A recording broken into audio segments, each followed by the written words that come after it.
Golagi tiput ko po da puto we ti da pa ko di ko ga da pu we ti da ko nyai ya hi ne ta so le thai TV2 ta so ta kha ta so ta khai ne ko la wada koต่อเทวดาปูพรหมขีปนาวุธหวังบทขยี้แนวหน้าแต่กลับโดนล้วงคองูเห่าถึงแนวหลังเอาไว้เนี่ยไม่เวลาตากสอโคต่อเทวดาเลรัสเซียนี่เอาไว้เลยตากเลยเราได้ไม่โป้เนี่ยเลตาดูเมียาเลยยูเครนก็นี่บ้าชาตินากีแต่ว่าเลิกจะอัลล็อกคีดปากเขาเนี่ยยูเครนเลยตากหล่อโคคีนากีตาเนี่ยนักว่าคือลุยหล่อแต่ว่าตากสอเนี่ยกูเราได้เพมหาตนีคิชินุยลุยคิโตคิชิคือเนาะตาเนี่ยปุกีติชิคินาริลิเนาะกับบ้านเลิกแพ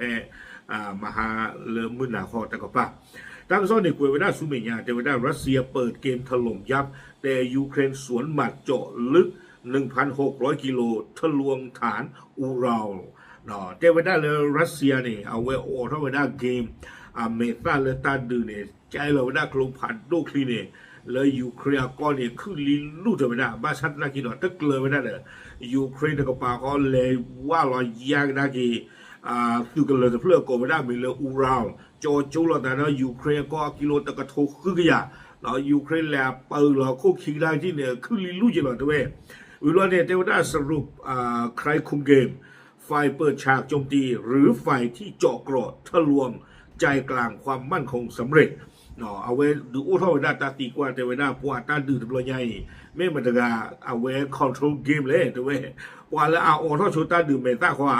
ไม่ว่าเขาปวดเลยบ้าตามาชูออกมาก้ากันดากีตาที่ผ่านนี่ขวาเนาะว่าแล้วคอนโทรลเกมเนี่ยกูขี้กาหรอไม่รัสเซียมาเดยูเครนเนี่ยหรอตั้งโซนในกวยเวด้าจิตใจอีเทวดาตั้งขึ้นในเกี่ยวกับเลือกคิชิคือตอรี่แต่เวท้องฟ้าเหนือดานิโปรถูกปกคลุมด้วยฝูงโดรนและขีปนาวุธกองกำลังรัสเซียเปิดฉากสาดโดรนกว่า619ลำและขีปนาวุธ47ลูกเนาะแต่แพคิชิคือตอนนี้เนาะเลเวดานิโปรเลยูเครนก็อามุกโปโลนี่เพนนี่นี่แต่ว่าด้านดรว่าเมกลูพาดูมโลดน่าอยู่ที่ผ่านเนี่ยแฮปเปอร์เราก็ยาป่าเนาะตั้งซ้อนเนี่ยแต่ว่าด้านเลยรัสเซียซูเวด้าโดรนเนี่ยคือก็อยากจะชีดอกคุยไม่วิบล้อมโลดน่าอยู่ผ่านด้วยเนี่ยลุยชีดอนนุยเพื่อแต่เวลาที่ใจบทขยี้ยูเครนอย่างหนักหน่วงปฏิบัติการทิ้งและลอกใหญ่พุ่งเป้าทำลายล้างโครงสร้างพื้นฐานเพื่อปูทางสู่การลุกคืบช่วงฤดูร้อนเนาะแต่เวลาเลยรัสเซียตาหูตาเกตบลอยใหญ่เนี่ยเด้อเลยลูกเราเวลามีปูนี่วอเราเวลาเนาะดีต่อเด้อแต่เวลาเลยก็โอ้ท่อเวลาก็มันนี่ท่อเวลายูเครนตาโลเพตากูคาเซอร์โตคาเลนี่ตะกป่านี่หรอส่งผลให้พลเรือนสังเวยชีวิตอย่างน้อย6 รายขณะที่การโจมตีซ้ำซ้อนพุ่งเป้าถล่มทีมกู้ชีพสะท้อนยุทธวิธีบีบคั้นคู่ต่อสู้ขั้นสุดเนาะเอาเวเทเวดาปวาตีเวดาคือกันเลยรัสเซียเลเกอร์เราไม่ปูต่อโดรนที่ไพ่ตะบลอยใหญ่นี่เนาะวิบลอนี่เด้อเทเวดาปวาละเลมาจ้าปวาละเลมาเจียวตาที่ผ้าเนาะปวาเอมโบเลนที่ผ้าตะนากีรัสเซียตะรวยว่าเนาะคาร์ลอกาเตอร์เนาะวันนั้นเพนนี่ที่นี่เอาไว้เทเวดาไม่เวดาตาชอบตันนี่ยูเครนโดมือเลยตาดูตะบลอยใหญ่นี่หรอตากระโซกวยดาสุบิญญาทว่ายูเครนตู้กลับด้วยการเจาะทะลวงแนวป้องกันลึกเข้าไปในดินแดนรัสเซียเนาะบ้าชาตินากีเทวดายูเครนเตออุกลอพุติปลอกวเลรัสเซียเรโออาโกเลตาตะบลอยใหญ่บ้าเนาะ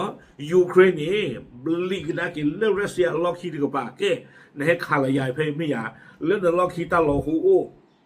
ยูเครนตาปลีขอไปด้านหนึ่งเราไปด้านเลรัสเซียอโกบุเนเตวดาโดรนพิฆาตพุ่งข้ามระยะทาง 1,600 กิโลเมตรเข้าสู่เมืองเยคาเตรินเบิร์กและเชเลียบินสกสร้างความสั่นคลอนให้แก่ฐานการผลิตอุตสาหกรรมในเทือกเขาอูรัล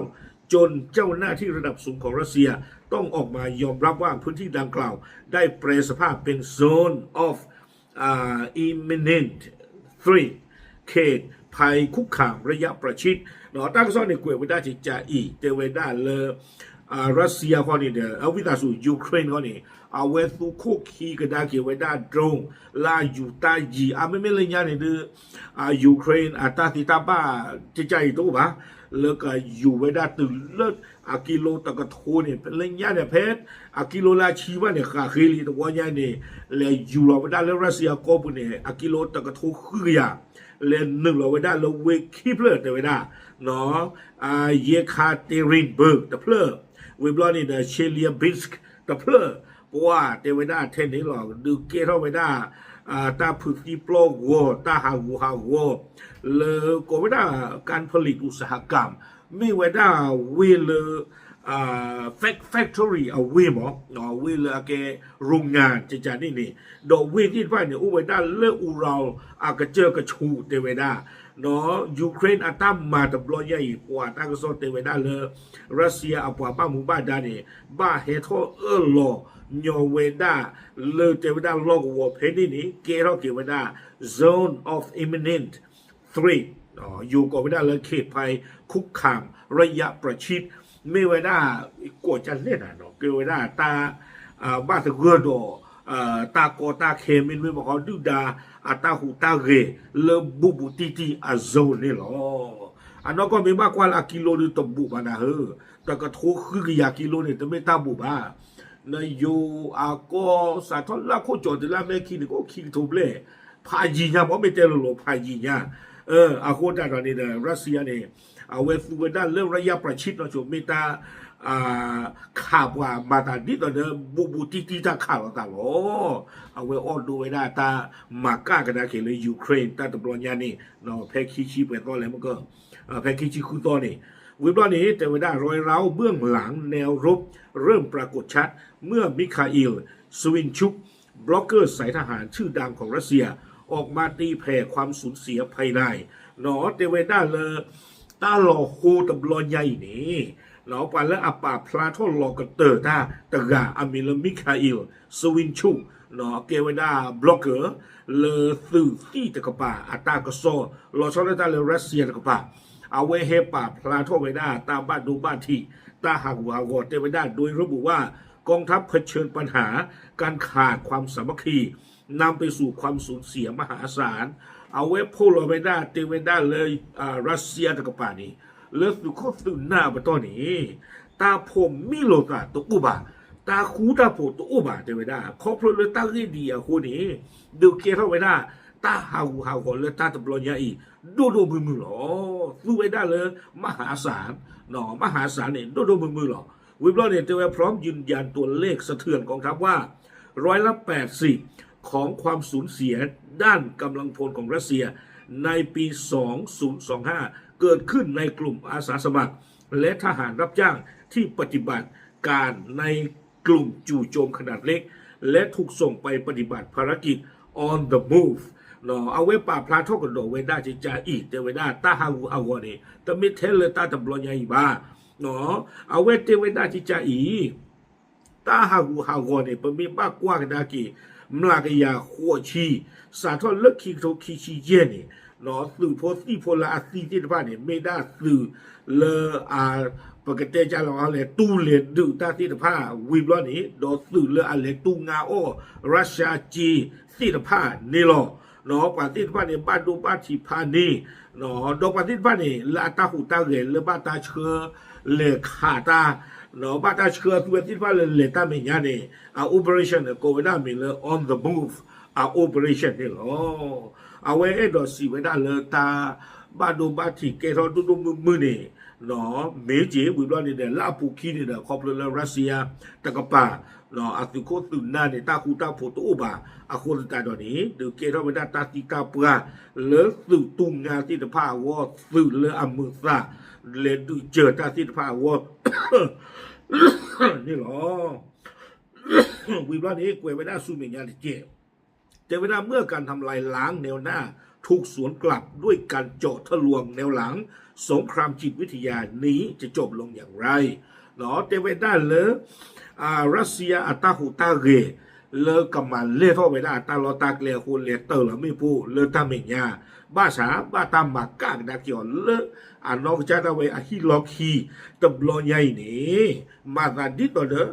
ฟาอัตาดูนอเลบ้าตาสูเวดาเลยูเครนดอรัสเซียเบอร์เจอก็กระเตอร์จะเลยแต่เวลาตาดูปลอใหญ่นี่เมื่อผู้รุกรานกำลังเผชิญหน้ากับความสูญเสียจากโครงสร้างที่เปราะบางของตัวเองอากาเตอร์ในกวยกิเวดาจานี่ผู้รุกรานเนี่ยเขามีเอาไว้โกเวดารัสเซียหมอปวาเลอามาตะปลุตะปลอตาเลอเมรัสเซียอีขคายอีอันนอกจากเวบ้าตะเรือดอตาบ้าดูบ้าที่ตาหาหูหาวอเลออันนอกจากเวอาฮิล็อกฮีเนี่ยหรอตากระซอนเนี่ยกวยไว้ได้ตื่นเพนนี่หรอโอเคหรอตากระซอนดื้อตะป่าพลาไว้ได้แบบนี้ยูเครนกับป่าเนี่ยซูไว้ได้อัดรงตูซีเลอเวด้าอูราวอากาเจ้าก็ชูตะบลอนยาอีเนี่ยเปลี่ยนปีเลยเปลี่ยนชีเปลี่ยนยาเลยดื้อเต้นบ้าฉันนักเยชโมตาดื้อตะข้อยายูเครนนักอัดรงเนี่ยดื้อเต้นยอลูโอ้เลยเชื่อไม่ยุ่ยเลยเนาะน้ำบ้านตาปลากว่าบิลเลยก็ยาวละก็ยาเนาะน้ำบ้านตาปลากว่าบิลแล้วก็ถูหรอคู่ได้ตอนนี้ดื้อเยชโมตาตัวใหญ่นาตะปลียาบายาตะปลีนาบาวิหรอเนาะนำมายาเล่นตามยาปืนดังเล่นเดี๋ยวล็อกคีเนี่ยขายาเล่นก็ตีจีเลยขันเล่นก็ตีจีเอาไว้เนี่ยหรอเนาะอุดาตามมาโดมาก้าหรอว่าอย่างนั้นนี่คือเนี่ยบายาดูเตะด้านใครโอเคเนาะอย่าเตะตาวิบล้อเด้ออย่ากับอ้อมย้อนทีมเราอย่างเลยเลยก็เจอหูเดี๋ยวที่ยาจีบนกบเพื่อไทยว่าตามเลย